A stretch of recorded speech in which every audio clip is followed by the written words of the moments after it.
Hey guys, JamesMCD Reviews here. Well, award season is finally dying down in Hollywood, and it's finally wrapping up with the Academy Awards next weekend on April 25th. It's been a pretty interesting season. We've had to adjust to how the world has been the past couple of years when, looking at movies. And now we're just patiently waiting to see which movie will take home the coveted title of Best Picture. I say coveted title like that really means anything, but it doesn't.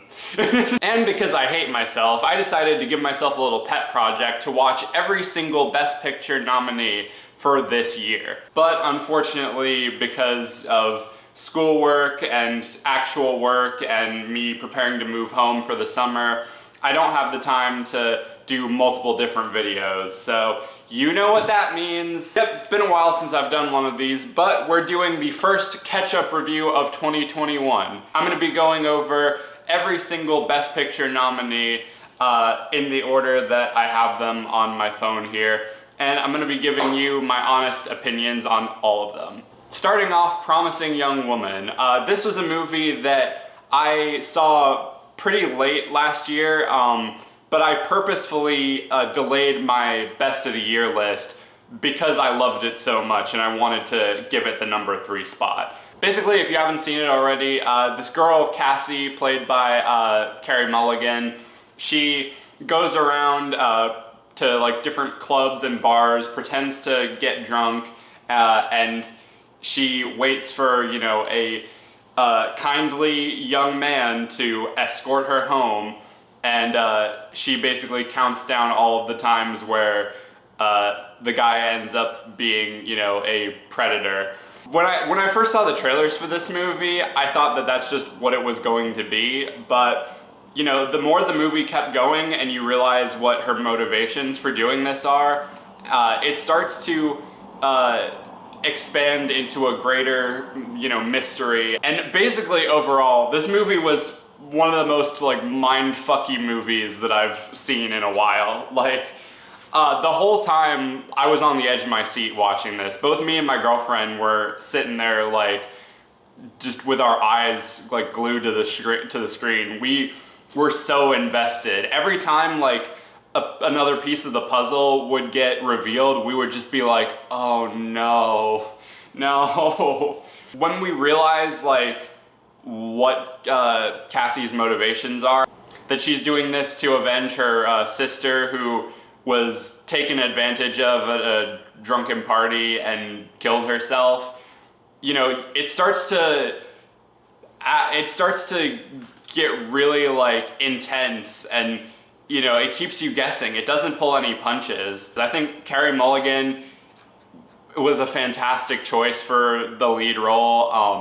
I think she walks the line between being really intimidating and psychotic to really charming and likable. You relate to her so much.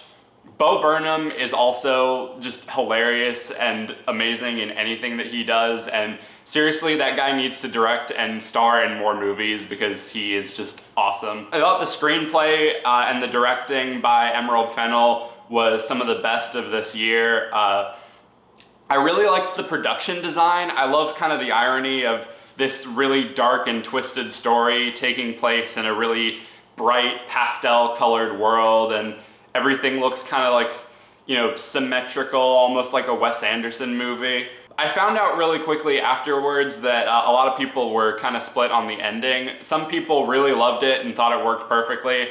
Other people thought it kind of jumped the shark and missed the point and ruined the rest of the movie. Personally, I thought it was awesome. I fucking loved it.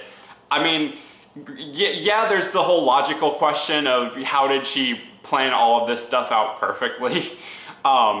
It takes some jigsaw level of omniscience to know that everything is going to work out exactly the way that you planned it to. But they did so well with the rest of the movie that I feel like they kind of earned that suspension of disbelief. I would highly recommend you going to see it if you haven't already. And I would not be disappointed if the movie won Best Picture, Best Actor, or even Best Director, honestly. So yeah, going to my ranking, I would have to give Promising Young Woman a 5 out of 5. Next up is Mank. This is the Netflix movie based around Herman Mankiewicz, the writer for Citizen Kane, and basically shows, you know, his time writing that movie, and it shows him, you know, passing out. Basically shows you, you know, the classic Hollywood experience of, you know, him chain smoking and getting drunk and, you know, procrastinating, and basically just how he buckles under the pressure of having to write this script for Orson Welles. Now, I was hearing some pretty good things about this movie, and I had actually watched Citizen Kane for one of my classes, but I hadn't watched it since. I probably should have before seeing this movie, just, you know, so that I could have some sort of context. But I do feel like the movie is good enough on its own that you don't really need to have seen Citizen Kane in order to appreciate it. I did really like the movie. I thought it was really well done. I thought just the production value alone, I think the way that they made it look like 40s or 50s movie with the black and white and, you know, the filters and the audio filter and everything like that, I thought it was really well done.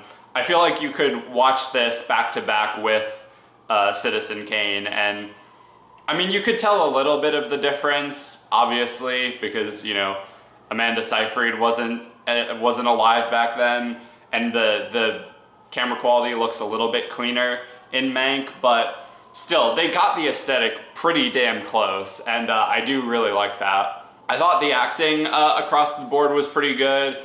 I mean, it was nothing groundbreaking. I think Gary Oldman is just doing his Gary Oldman thing. Amanda Seyfried was pretty good. She has a bit of a small role, but she did a good job for what she had.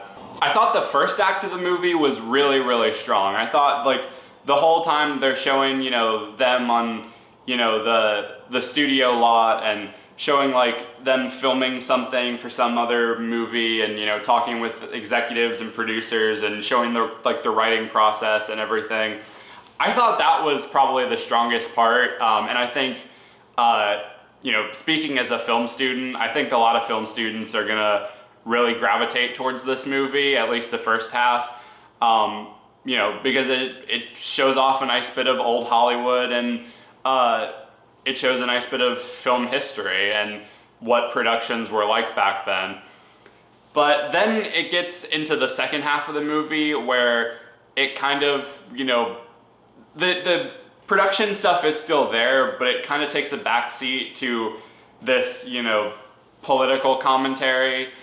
And I get why it was there. I understand why it was there, and I know that, you know, the like mayoral elections and shit like that is supposed to be, you know, like a reflection of what happens in the actual movie Citizen Kane, and, you know, stuff like that. And I know it was probably like a very important talking point at the time, but I don't know. I feel like it just seemed kind of forced. I feel like you could have taken it out and the movie still would have been just as strong. And especially when you have, like, Gary Oldman doing that, like, drunken rant towards the end of the movie. Like, even me and my girlfriend and I just looked at each other like, why is this here? This doesn't need to be here. I don't understand what is going on or why this is necessary. Regardless, I do still like this movie. I don't think it'll get Best Picture. It wouldn't surprise me if it did, though, because Hollywood loves congratulating itself. But I honestly think it has a better shot at, like, directing or maybe production design. But yeah, overall, go see this movie if you haven't already. I think most people will enjoy it. And if I had to rate it, I'd probably give it a 3.5 out of 5. Next up is Trial of the Chicago 7, another Netflix movie. Damn, Netflix is doing really well for the award season this year. And it's about this long and grueling trial with the Chicago 7, this group of anti-Vietnam War protesters who get charged with conspiracy and accused of crossing state lines with the intention of inciting riots at the National Convention in 1960s Chicago. And it basically shows just the long, drawn-out process of this trial and, you know, just how one-sided it is and how just absolutely infuriating and frustrating it is. And this is probably like the most like frustrated and infuriated that me and my girlfriend have ever been watching a movie, but that honestly speaks volumes for how good the movie is at telling its story. Like, it doesn't really move around much. Like a good like 75 to 80% of the movie takes place in this courthouse.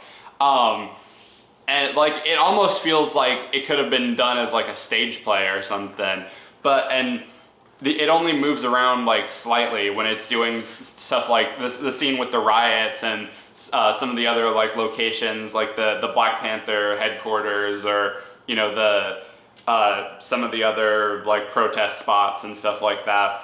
It doesn't move around much, but it keeps you invested, and you know, you see like just how, you know, up in arms everyone is, and how like I said, one-sided this trial is, and how the judge, I swear to God, whoever played the judge in this movie, I've forgotten his name and I can't be bothered to look it up right now, but he will go down in history as one of the great movie villains, because he was just the most frustrating character to have to watch.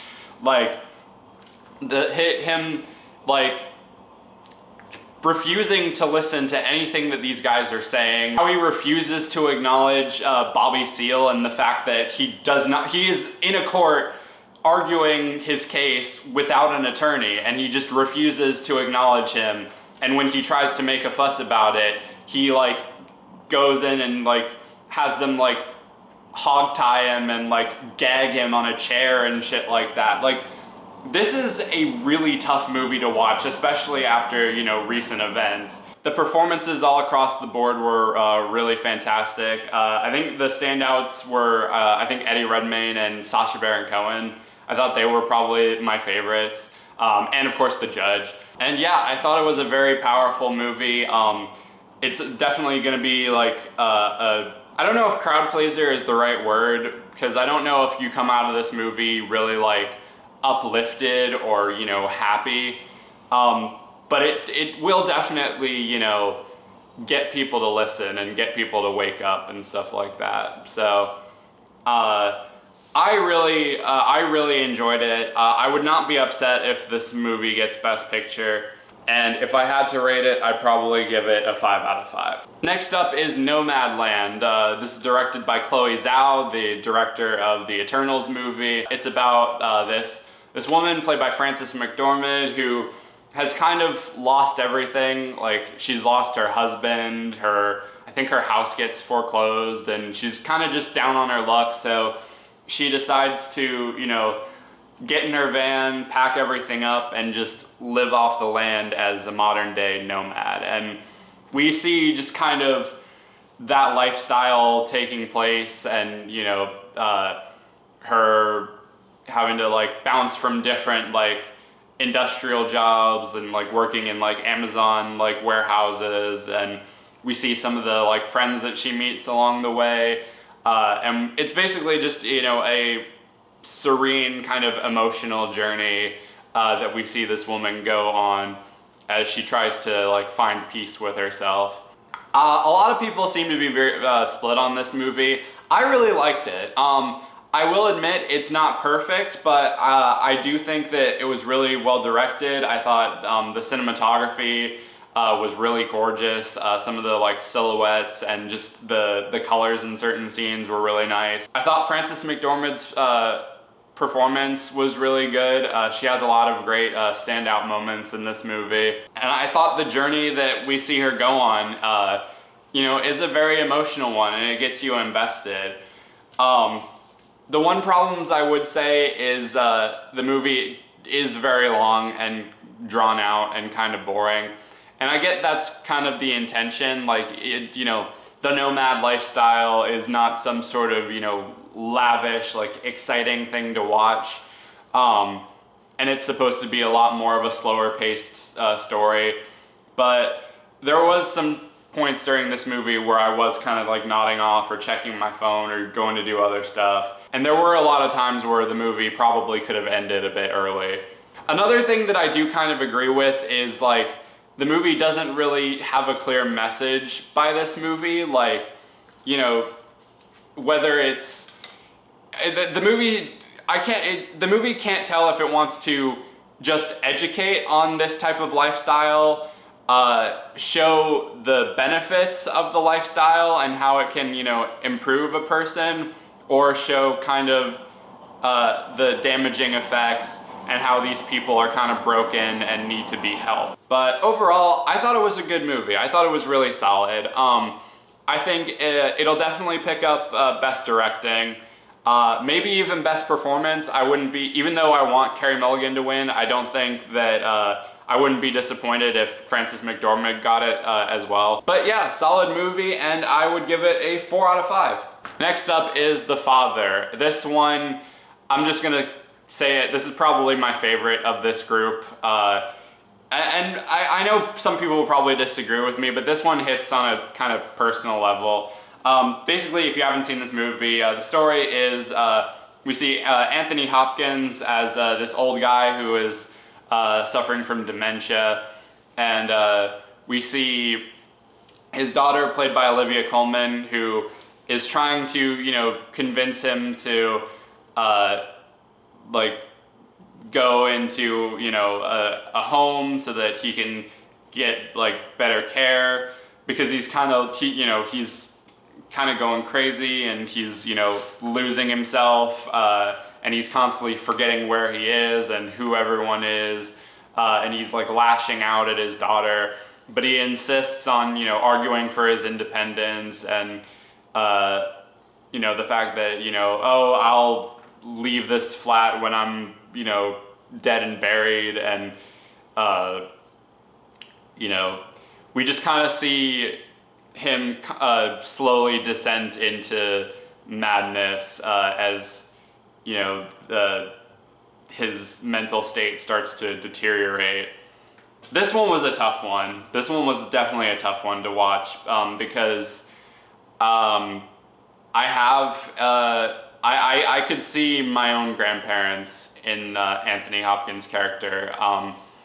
I have a grandma in the UK who is currently going through dementia or Alzheimer's, and we Skype call with her whenever I'm over at my dad's house, and it's honestly a miracle that she remembers who we are. But it does get kind of tough, like when you're, you know, when you're the family member of the person and you're watching them like slowly deteriorate, like until, you know, until they are not the same person anymore. It's rough. It's really rough. And I also saw my grandpa, my Zadie, in this movie. I thought, you know, he isn't suffering from dementia, but he is also just as stubborn as Anthony Hopkins' character is. When, you know, he constantly arguing for his independence and saying he can take care of himself when he is really getting up there in years, and, you know, when something bad does happen, like he falls over or gets hurt or something, he doesn't think it necessary to call one of us or let us know what happened until like several days later. So the movie definitely like was hard for me to watch in that sense, just from that, like, you know, personal experience. But at the same time, I love that this movie didn't go the easy route of having it be from the family member's perspective. And I mean, don't get me wrong, they still have, you know, a bit of from the daughter's perspective too, and they show like her sort of reasoning for wanting to put her dad in a home and stuff like that. But it isn't the main focus. The main focus is still Anthony Hopkins and him descending into madness and deteriorating and losing touch with reality and not knowing who anything or anyone or even who he is by the end. And I really love how this movie was directed and acted, and it's told almost out of order, and we see, you know, how Anthony Hopkins remembers things versus how things actually happened, and how different things get revealed, and how various like time passes. I just thought that was a really good way to do the movie, and I thought it definitely shined a light on dementia in a way that I haven't really seen from any other movie as of yet. I thought the performances across the board were fantastic. I thought Anthony Hopkins was amazing. I thought Olivia Colman was really good. I thought the writing and directing were absolutely amazing. It was just super gripping and emotional. I'm gonna say right up front, I cried after this movie. I was a fucking mess. Yeah, I can't recommend this movie enough. Like, I never want to watch it again. Everyone has that movie that they say how much they love it, but they never want to go through it again because it's just too painful. This is probably going to be one of those movies. Like, I love it and I respect it and I hope that it wins Best Picture, but I don't think I'm going to be watching it again for a while. Going to my ranking, I'm giving this a 5 out of 5. Next up is Judas and the Black Messiah. This is almost like a precursor to Chicago 7, where we see, you know, the Black Panther Party led by Fred Hampton, played by Daniel Kaluuya. We see them get kind of infiltrated by this guy who is working alongside the police and gathering information about them. And we see basically sort of the betrayal that goes on there, which ultimately leads to the destruction of the Chicago Black Panthers and the murder of Fred Hampton. I thought this was a really good, especially when you watch it alongside Chicago 7, because they do take place relatively close in like time period to each other. Like, I think they happen around the same time. Like, I know the Fred Hampton murder happened, I think, during the trial. And again, I thought it was a very important movie. We see, you know, the uphill battle that, you know, African Americans had to deal with and the displays of police brutality. But we also see sort of, you know, the different like protest parties, you know, how they almost kind of feel like the mafia in a way, how there's different pre-sects and, you know, different groups, like different protest groups, who are like against protesting in the way that the Black Panthers are, but then seeing them all come together for the same cause, there's something really powerful about that. I thought the directing was really good. I loved the performances. The soundtrack as well was really good. There were some things in this movie that were just as hard to watch as Chicago 7. I still think it's really good. I would not be surprised if it took Best Picture, and definitely wouldn't be surprised if it took Best Actor for Daniel Kaluuya or Lakeith Stanfield. But yeah, I would really recommend checking this movie out. It's definitely gonna be on my top 10 of the year for sure. And if I had to rate it, I'd probably give it a 4.5 out of 5. Next up is Minari, directed by Lee Isaac Chung. This is about a Korean family who immigrates to rural United States, and things happen. There's not a lot more I can say about this movie. This is one of the only Best Picture noms this year that I really didn't care for. Like, it wasn't terrible, but I don't think it deserved a nomination, honestly. Like, it was pretty boring. Nothing much happened. It's a very thin plot. The characters aren't really that interesting. Some of the characters are just downright aggravating. Like, the father, like, the whole time that you're watching the movie, like, you're seeing the mom and the father argue about, you know, what's best for the family, and, you know, that he kind of just impulsively moved them up there, thinking that it was going to be good for them when really it hasn't done anything for them. And the whole time you're siding with the mom, because the dad doesn't do anything to show that he really cares about the family or what the mom says or anything like that. There's even a scene where, like, I think they're supposed to be going to the doctor to find out about like their son's like medical condition or something. The father ends up being late because he's busy like with something that's some business related thing. And when the mother expresses like concern saying like, you know, if you keep this up, I'm gonna leave and I'm taking the kids with me.